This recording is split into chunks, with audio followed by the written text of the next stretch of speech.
mas ele firme sobre a rocha permaneceu.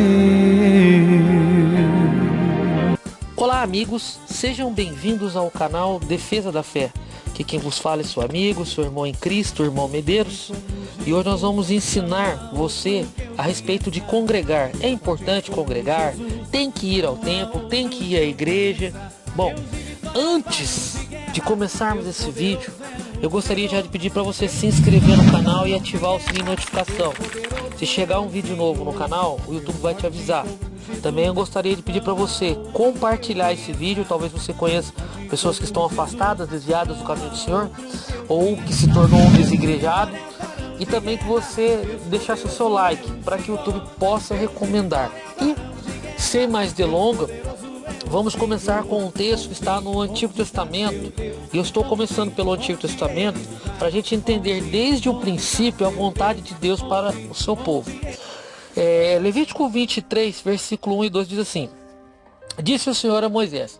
Veja que é Deus que está falando a Moisés, ok? Não é opinião, não é uma inspiração, não, é o próprio Deus dizendo a Moisés. Fala aos filhos de Israel e diz-lhes: as festas fixas do Senhor eram 7 festas que proclamareis, serão santas convocações. São essas as minhas festas. Eu já tenho aqui no canal algumas dessas festas, eu deixei aqui no link da descrição, você pode estar olhando, conferindo o significado espiritual de cada uma delas. Eu não vou falar muito sobre cada uma delas para não aprofundar muito, senão vai ficar muito grande o vídeo. Porém, o que eu quero chamar a atenção é que essas festas eram santas convocações.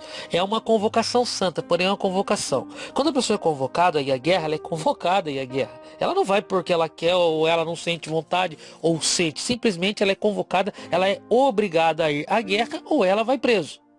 Não tem opção. Então aqui está mostrando o seguinte: Deus está convocando o povo dele para estar nessa festa.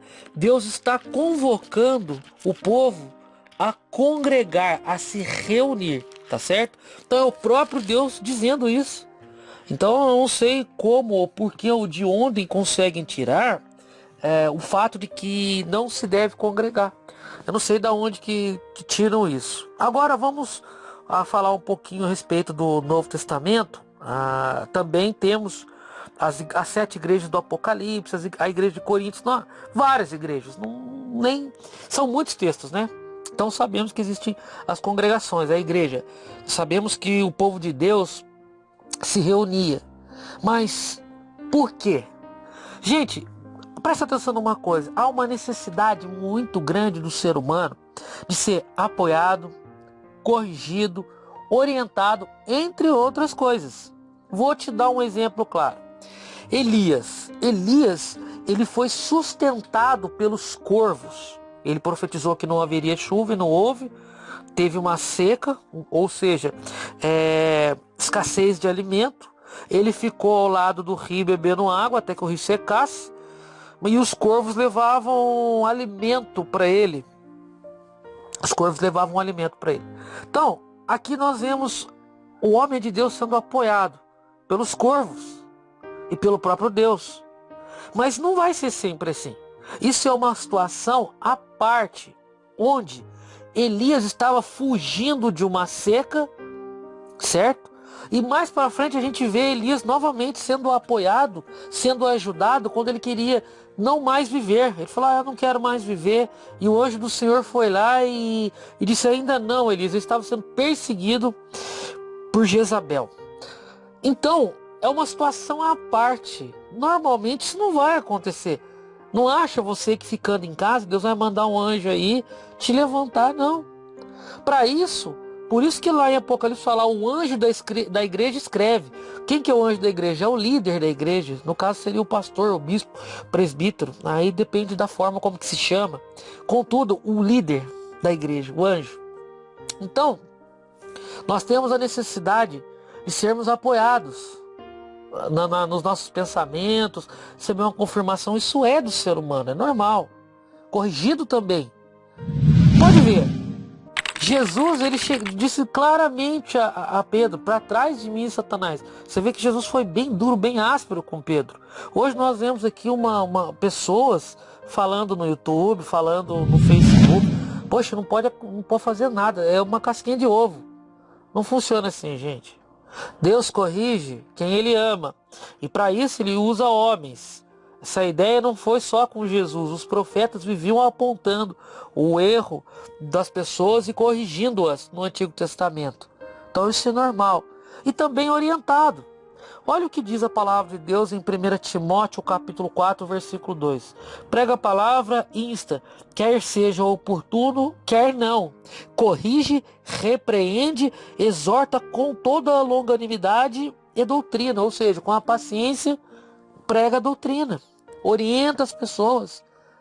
Então, é normal que as pessoas sejam orientadas, corrigidas e apoiadas. E você só pode encontrar isso com alguém que, primeiro, professa a mesma fé que você, que acredita na Bíblia. Que você não vai encontrar, por exemplo, você trabalha lá no seu local de trabalho. Você não vai encontrar uma cooperação mútua, espiritualmente falando, de uma pessoa que é budista. Ele tem outros valores, outros pensamentos. Então, é normal que o povo de Deus venha se reunir com o povo de Deus. Inclusive, olha só o que está escrito, o Salmo 84 e o versículo 10. Olha o que está escrito: pois um dia nos teus atos vale mais que 1000. Prefiro estar à porta da casa do meu Deus a permanecer nas tendas da perversidade. Por que você acha que o salmista disse isso? Não é? Ele disse isso porque é algo tremendo. A gente está em comunhão uns com os outros. Olha quão bom e quão suave é que os irmãos vivem em união, que é o Salmo 133. Então é muito bom você estar congregando em união e na casa do seu Deus. É muito bom. Agora, veja só, por causa disso, o autor de Hebreus escreveu lá em Hebreus 10:35 algo que nos faz ficar muito preocupados. É uma coisa que não aconteceu só nos nossos tempos. Já acontecia naquela época, na época que o autor de Hebreus escreveu aquele livro. Hebreus 10 e o versículo 25 diz assim, ó: não deixemos de congregar-nos, como é costume de alguns. Antes, façamos a demonstrações, e tanto mais quando vedes que o dia se aproxima. Então, é importante que você venha congregar. E, segundo está escrito na Bíblia, 1 Coríntios 11:23, por exemplo, o apóstolo Paulo fala: o que eu recebi do Senhor também vos entreguei. Então é normal quando você vai ao culto, você vai à igreja, ao templo, é normal que você receba algo de Deus. E quem prega, porque embora Paulo foi muito desonrado, muito criticado e maltratado em Coríntio, ainda alguns consideravam ele como ministro. Em outras igrejas, praticamente todos o consideravam como ministro. E ele diz claramente: o que eu recebi do Senhor, também vos entreguei. Ou seja, ele entrega uma revelação, uma inspiração da parte de Deus para a pessoa. Em outras passagens ele falou: ó, guarda as tradições que de mim recebeste. Ou seja, essas tradições nada mais é do que são inspirações divinas que Deus passava para ele e ele passava para o povo. E por último, eu quero falar algo aqui muito importante, que está em Colossenses, o capítulo 3. Vamos ler aqui Colossenses capítulo 3, e o versículo 16. É lindo essa passagem. Diz assim, olha: habite ricamente em vós a palavra de Cristo, instruí-vos e aconselhai-vos mutuamente. Ou seja, mutuamente é um aconselhando e instruindo o outro. Como é que pode você aconselhar ou instruir uma pessoa da sua casa? Isso não existe. Mutuamente em toda a sabedoria, louvando a Deus com salmos, hinos e cânticos espirituais, com gratidão em vosso coração. Que maravilhoso, hein? Depois disso, não precisa dizer mais nada. Gente, olha, fica com Deus. Deus abençoe e até o próximo vídeo, se assim o Senhor permitir. E aquele que ouviu a palavra de Deus, mas não viveu, sobre areia construiu e sua vida destruiu.